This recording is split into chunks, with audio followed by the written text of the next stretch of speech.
مجرد ما بتسمع كلمة أساطير يونانية أول حاجة بتيجي على بالك هو جبال الأوليمب. جبال الأوليمب اللي بيعيش عليها كل الآلهة وبيحكموا منها الأرض. لكن هل الجبال دي حقيقية ولا برضو داخلة من ضمن الأساطير؟ الجبال دي كانت حقيقية بالفعل، وهي أعلى جبال موجودة في اليونان، والعلماء بعد ما حللوا تربتها لقوا إن هي بترجع ل20 مليون سنة. تخيل كده المنظر، جبل عالي وعلى قمته قصر كبير بيضم ال 12 إله من أقوى وأكبر آلهة الأوليمب، وطبعا على رأسهم زيوس، وبيحرس الجبل ده رباط الفصول الأربعة. القصر ده كان هو اللي بيتعمل فيه كل المؤتمرات والمباحثات اللي كانت بتدور ما بين الآلهة. كان بيتقدم لهم الطعام والشراب، الطعام كان أمبروسيا والشراب كان نكتار، والحاجات دي كانت بتتقدم لهم على إيد نادلة اسمها هيبي، كمان على أنغام وموسيقى قيصارة أبولو. لكن ورغم كل ده ورغم كونهم آلهة إلا إن أي مؤتمر للمباحثات والمناقشات ما بيخلاش من الخناقات. مرة نقعد مع بعض احنا الأربعة. ايه ده؟ بس وانا قعدتي كانت جنبك في المجلس؟ ده احنا هنشوف ايام سودة، ده البيت ده هيعدي عليه سنين سودة.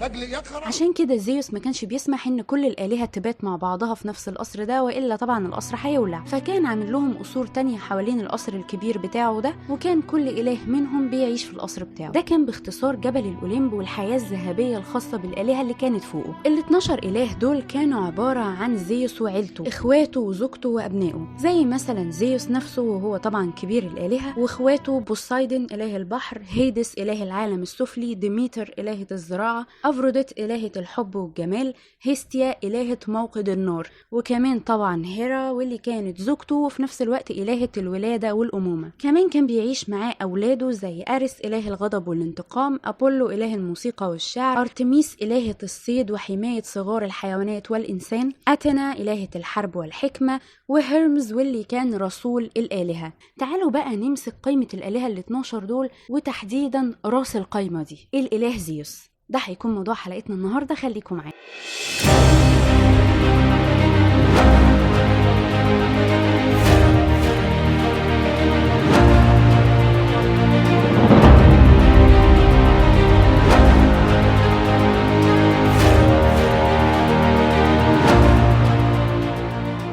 زيوس كبير الآلهة وملك الملوك. اتكلمنا قبل كده عن زيوس في نظريات الخلق عند الإغريق، لأنه هو كان ليه دور كبير قوي. زي ما قلنا أول ما زيوس اتولد أمه خافت إن أبوه يبلعه زي ما بلع باقي إخواته، وخدته وخبته في كهف من كهوف الأرض، وكانت بتحميه العديد من الآلهات على رأسهم أمه نفسها رايا، وكمان الإلهة جايا إلهة الأرض واللي كانت جدته. كانوا دايما بيحاولوا يخفوه عن عين أبوه كرونوس، لكن كرونوس ده كان إله الآلهة، فإزاي هيخفوا ابنه عنه؟ لجأوا لخطة ذكية جدا. كرونوس كان إله الأرض والسماوات والبحار والمحيطات. طب إيه رأيكم لو خبينا زيوس في مكان ما يكونش ولا حاجة من الأماكن اللي فاتت دي؟ فبدأوا إن هم يلفوا زيوس كده بلفة قماش، زي يعني ما بنلف الأطفال الرضع، ويعلقوا لفة القماش دي في فرع من فروع شجرة، وبالتالي لو كرونوس دور في الأرض مش هيلاقيه، كمان لو دور في السماء أو البحار والمحيطات برضه مش هيلاقيه. طيب حلينا مشكلة وجوده، لكن ازاي هنخفي صوت طفل رضيع بيعيط؟ بدأوا هنا ان هم يجيبوا كائنات بترتدي دروع حربية وماسكة سيوف في ايديه، كل ما الطفل يعيط يبدأوا ان هم يخبطوا بالدروع وبالسيوف، فيعملوا ضجة كبيرة جدا يغطوا بيها على صوت الطفل الرضيع. وفضل الحال كده لغاية ما زيوس كبر وقرر انه يجيب حق اخواته ويحررهم. حاول زيوس كتير مع أبوه كرونوس، وكل ده كانت بتراقبه الإلهة جايا إلهة الأرض، لغاية ما قررت إن هي تكتب نبوءة. قالت في النبوءة دي إن النصر سيكون حليف لزيوس إذا ما استطاع أن يكسب أعداء كرونوس لصفه. الأعداء اللي كانت تقصدهم جايا هم كائنات ذوي 100 ذراع، واللي برضو اتكلمنا عنهم في فيديو كيف بدأ الخلق بالإغريقي.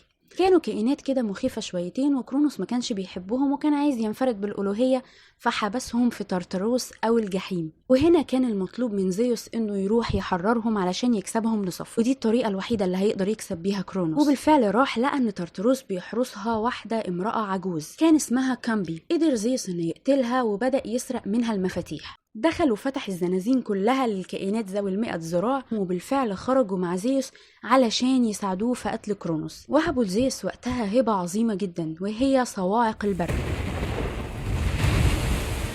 Zeus stabs the sky with thunderbolts and batters the Persian ships with hurricane wind.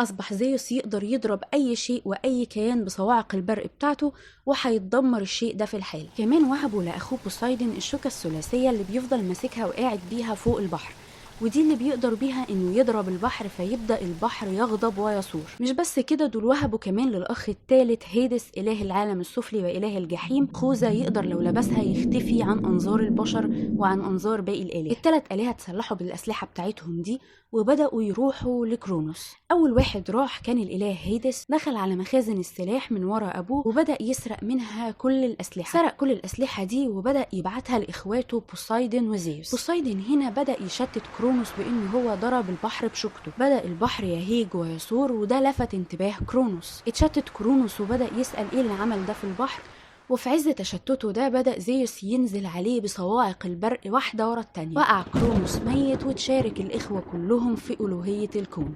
زيوس قرر إنه هياخد السماء وكل ما يخصها من برق ورعد وأمطار. أما بوسايدن فقرر إنه هو هياخد كل ما يخص المسطحات المائية، بحر بقى، محيطات، أنهار، بحيرات، كل شيء، في حين ان هيدس اخد العالم السفلي كله. نركز بقى هنا على زيوس. زيوس كان معروف بانه هو حد كده فكاهي وعلى طول ضحك وهزار، حتى انه كان كمان زير نساء، يعني تقريبا مفيش انثى في الميثولوجيا اليونانيه غير وانجب منها طفل او اكثر. لكن الوجه الفكاهي ده ما كانش موجود دايما. زيوس كان ليه قلبة وش مخيفه، حتى انه في مره من المرات كلف اله تاني كان اسمه بروميثيوس بانه يخلق البشر، واداله شوية من المواد الخام وقال له يلا وريني هتعمل ايه. بدأ بروميثيوس يتفنن في صناعة وحرفة البشر. مسك أول بشري وقعد يصنعه وينحته بشكل ممتاز ويضيف له من كل المزايا. الخامات اللي اداها زيوس كانت محدودة، فبدأت ان هي تخلص بسرعة مع أول أو تاني بشري.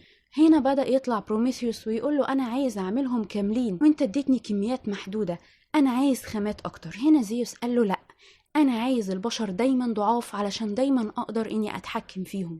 غضب بروميثيوس ونزل واضطر إنه يكمل البشر بالخامات اللي معاه لغاية ما شاف البشر قدامه، وبالفعل حب إنه يهديهم بهدايا كتير من عالم الآلهة. دي هنتكلم عنها بالتفصيل في قصص تانية قدام. لكن اللي حصل هنا إن زيوس غضب جدا منه ومن البشر، بدأ يحطه في عقاب يومي إلى الأبد. لكن إيه هو العقاب؟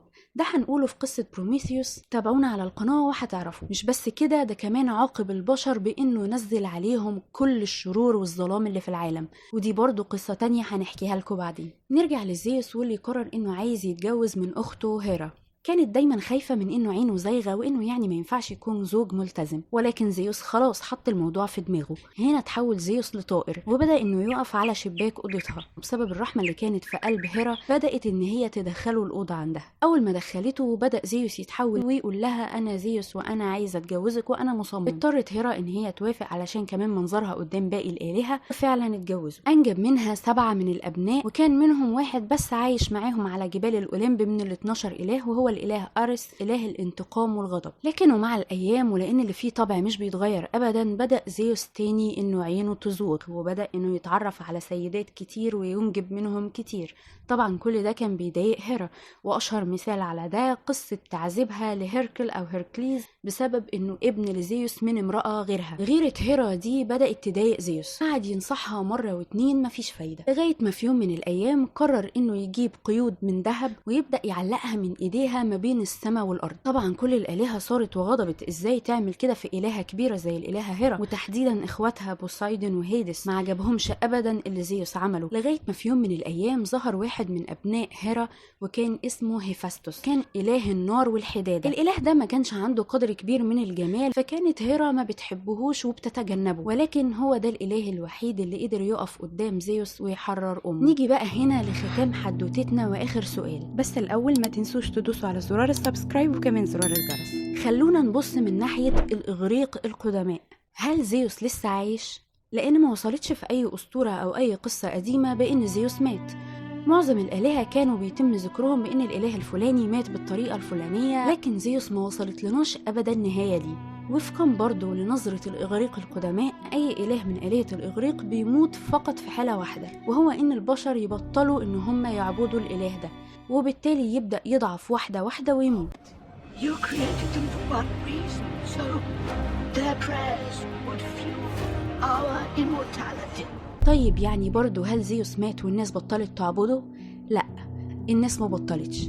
في واحد من مذابح عبادة الآلهة مشهور جدا كرس لعبادة زيوس، واللي اسمه أوراكل في أوليمبيا، وهو ده المكان اللي بتتعمل فيه الأولمبيات تشريفا لزيوس.